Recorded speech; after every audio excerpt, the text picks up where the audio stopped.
Hey all, Sky Warrior here. I really all hope you enjoy my content. Give a like, comment, subscribe, and enjoy the video. Hey all, Sky Warrior here. Sorry I haven't filmed in a while. I've just started my new job now, recently. I've been working, so I haven't been able to film a lot. But that being said, let's go ahead and get into today's video. Hope you all read your Bible today. I have. Hope you prayed today. Said your prayers. I've been praying for a lot of things in my life that have happened, personal and whatever else. But anyway. You all haven't heard, the Bengals absolutely took care of business and beat the living smack out of the Las Vegas Raiders yesterday. I couldn't watch the first half because I was working, but I was able to watch the second half. And why can't the defense look like this every week? Why? Why? Do you see this schedule coming up, dude? At Baltimore, at Chargers, home against Pittsburgh, at Dallas, at Tennessee's a bomb. Cleveland,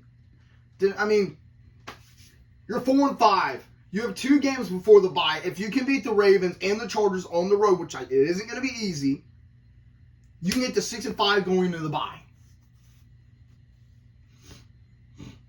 We have got to take care of business. We have to. We absolutely have to.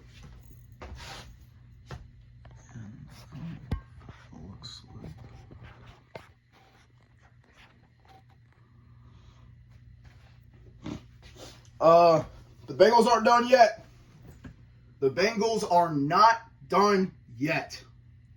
4-5, just beat the living smack out of the Las Vegas. Again, that's what you're supposed to do.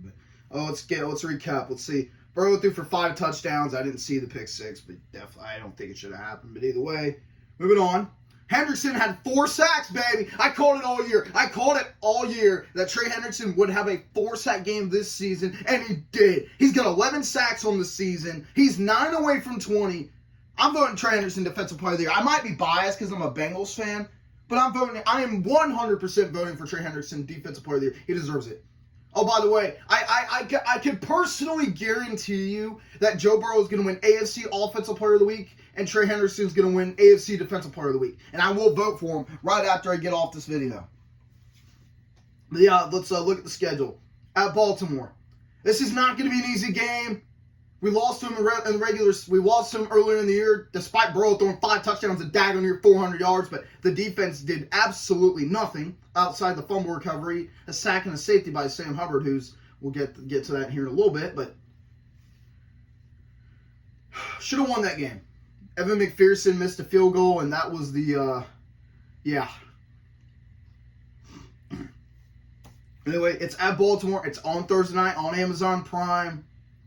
It ain't going to be easy, but if we can get this win, we'll be all right. The Chargers, that's another tough game. Their weapons, they have Ladd McConkey, who I wanted the Bengals to take, by the way. I actually had them taking Ladd McConkey in my mock draft. If you all don't know where it is, just go get in my videos, and it'll be the 2024 NFL mock draft. I'll do a 2025 NFL mock draft here in probably a couple weeks if you want me to.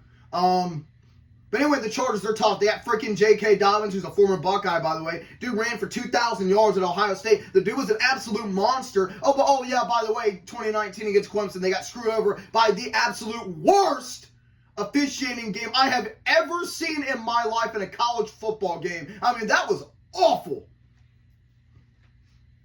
Anyway, Chargers are going to be tough. I do wish Joey Bosa would come play for Cincinnati. He's been in the league for a while. He is a Hall of Famer if he can stay healthy. He's a really good football player. I know he's getting older, but he is still really good when he's healthy. He's just had a hard time staying healthy. Anyway, moving on. Home against Pittsburgh. Yes, it's tough. They have T.J. Watt, who may just be the best defensive player since Lawrence Taylor. Now, is he the best defensive player in NFL history? No, he's not. For all you didn't know, I'm also a Giants fan because my dad was a Giants fan. And I'm going to tell you blatantly from the truth, I don't care. I never watched this guy play. I've never watched this guy play, ever. I was born in 99. Lawrence Taylor retired in 1993. I never in my life got to watch Lawrence Taylor. Never, ever, ever. But my dad told me so many stories about how this dude was literally a freak of nature and how he literally put the fear of God into everybody he played. Like, they were scared to play him because he just took over football games. He could sack, he could tackle, he could cover, he could do everything. That's why he's the best defensive player in NFL history. I mean, his off the field issues. I'm not gonna get into that. But speaking about the Giants, the year that Lawrence Taylor retired in 1993. They drafted Michael Strahan that same year, and Michael Strahan going to be a dog and a Hall of Famer, playing 2 Super Bowls, winning 1. If Lawrence Taylor would have said, you know what, I'm going to play for another 2 or 3 years, they probably could have had another ring or 2. Just saying. But anyway, moving on. TJ Watt is not the second coming of Lawrence Taylor. I think I've been pretty clear about that.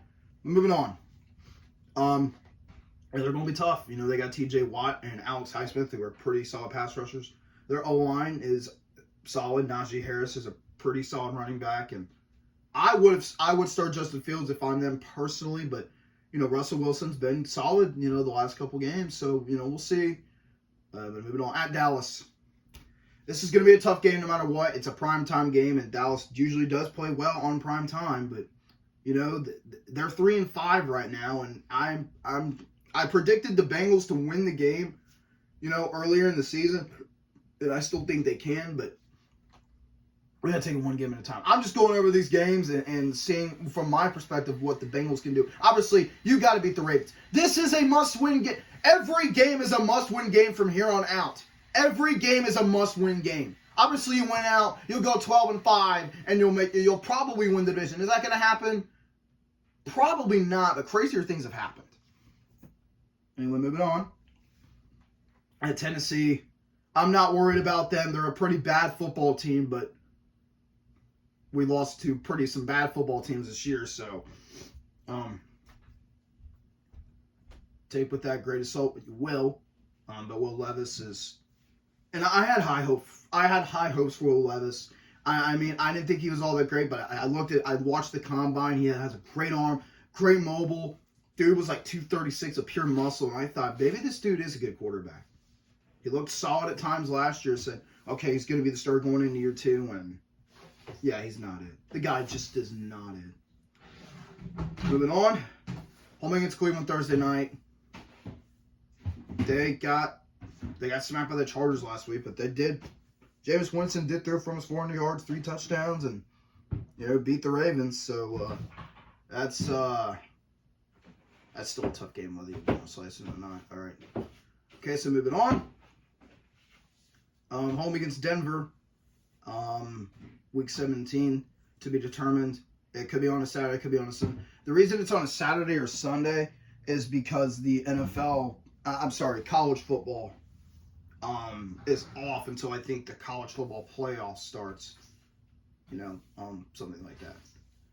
Anyway, yeah, Denver's gonna be tough. I know they got smacked on the road by Baltimore last week, but they're 5-4. Bo Nix is a very solid rookie quarterback, and I still have high hopes for Bo Nix. They can develop into a franchise quarterback. My buddy Connor is a diehard Broncos fan, and I'm sure he probably. I want to attend at least one of these games, maybe 2, depending on what the work schedule looks like, but we just got to take into assault. But Denver's going to be tough, man. Bo Nix is solid. I mean, Pat Surtain might just be the best defensive back in football, not named Denzel Ward. People, I'm not joking you when I say this. I've watched Denzel Ward since Ohio State and now in the NFL. I'm pretty sure, to my knowledge, he's not given up a single touchdown in 2 years. 2 years. 2 years. He is not. He's going to allow some. Every corner gets burnt every now and once in a while. But you get in that red zone. Denzel Ward just does not allow touchdowns. He doesn't. I've not seen him in 2 years now. Now, could that change? Yeah, it could be, but I wouldn't put anything past him. All right, moving on. At Pittsburgh, to be determined, maybe a flex game. Something tells me right now that this Week 18 game is a win or go home type of situation, and it might be. I hope not, but it just might be. You never know. But anyway, that's the schedule. Obviously, every game is a must-win game. Every loss you take is pretty much a blow to your playoff chances. The Bengals aren't done yet. I just looked at the seeding. You are tied with the Colts for 4-5. The Colts have a better conference record than you do, but the Colts lose this week and the Bengals win this week, you'll be